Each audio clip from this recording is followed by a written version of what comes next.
Message esquisse, c'est une pièce qui dépasse ou qui repousse les limites de la virtuosité. C'est probablement la pièce, je crois, qui m'a pris le plus de temps à apprendre de toute ma vie de violoncelliste, hein, parce qu'il y a une résistance. Et en même temps, une fois qu'elle est apprise, ça devient un langage familier et extrêmement exaltant, en fait. J'ai eu l'occasion de le jouer pour son 85e anniversaire au festival Messian à la Meije, dans les montagnes, où il était présent. Il nous a fait d'ailleurs travailler, il a dirigé, et c'était un moment merveilleux de rencontre, de poésie aussi. Ce qui m'a frappé, c'est qu'au-delà de la difficulté, de la virtuosité qu'elle nécessite, lui n'était pas dans l'exigence par rapport à ça, mais dans une manière de vivre l'instant, de forme d'improvisation en rapport avec ce qu'il entendait, de rapport très poétique à cette œuvre. C'est une pièce d'une grande difficulté qui repousse les limites de la virtuosité pour le violoncelle. C'est un moto perpetuo avec une introduction qui a plus un caractère d'improvisation. Mais je crois que ce qui est très intéressant, c'est de la lier aux circonstances dans lesquelles elle a été écrite et commandée, puisque c'était en hommage à Paul Zarer, commande de Rostropovitch à une douzaine de compositeurs. Tous ont écrit donc, sur les lettres du nom Zarer, mi bémol, la, do, si, mi, ré, très belle série d'ailleurs.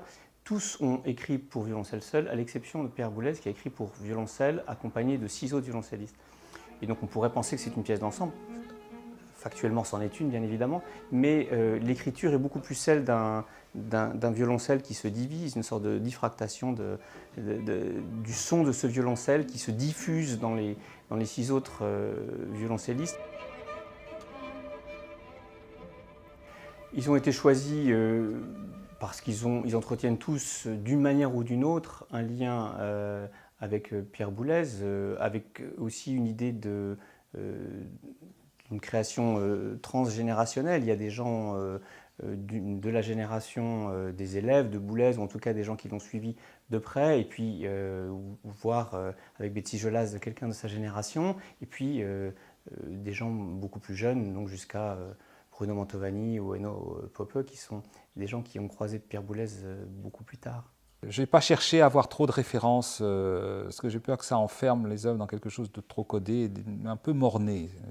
J'ai plutôt envie de regarder devant, et je pense que c'est le meilleur moyen de rendre hommage à Pierre Boulez, qui était l'homme d'action. C'est peut-être pour ça que le titre « Entscheiden » est là, décider, hein, le verbe décider. Voilà, donc je préférais suivre ma voie. Il y a 2-3 petites allusions, il y a des petites choses cachées. Je ne sais pas si on les verra forcément, mais des extraits d'allusions comme ça, de pièces, de matériaux, mais je pense que c'est plus pour Happy Few qu'autre chose. Je ne voulais pas ni faire un pastiche, bien entendu, ni faire, je ne sais pas, une sorte de spéculation proche de cette œuvre-là.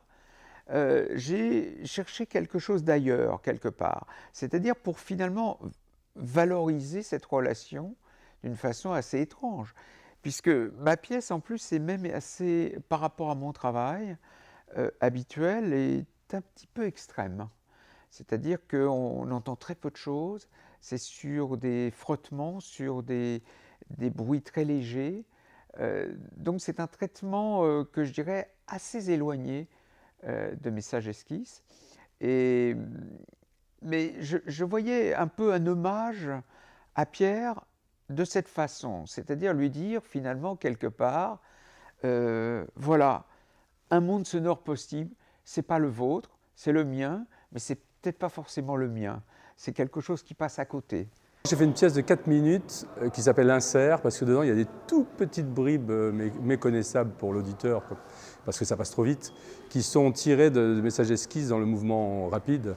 Mais ce sont des tout petits bouts d'intervalle. Et finalement, ça m'a obligé, moi, à travailler un peu différemment parce qu'il y a une question intervallique dans ce petit passage, dans ce long passage de la pièce de Boulez, qui, moi, m'a interrogé. Donc, je me suis retrouvé dans des situations que je ne connaissais pas. J'aime bien ça. Du coup, ça m'a obligé à entrevoir ma musique autrement. Mais étant donné que c'est un hommage, je pense que c'était important. C'était important pour moi. Non pas de faire du Boulez, pas du tout, puisque vous verrez qu'il ne s'agit pas de ça.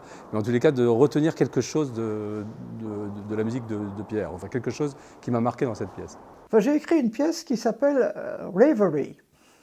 Alors c'est un mot que j'ai trouvé dans Finnegan's Wake de James Joyce. C'est un mot inventé qui est formé de deux mots anglais. Le mot rave, c'est pas un mot français, c'est un mot anglais, qui en anglais veut dire s'extasier.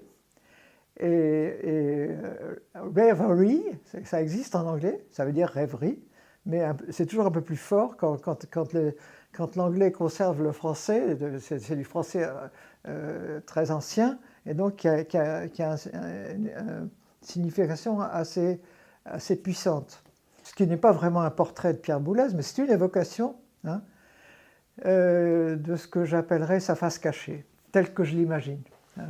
J'ai toujours imaginé que derrière cette façade un peu rigide, rigoureuse, il y avait peut-être quelque chose comme un volcan dormant, pas éteint, dormant.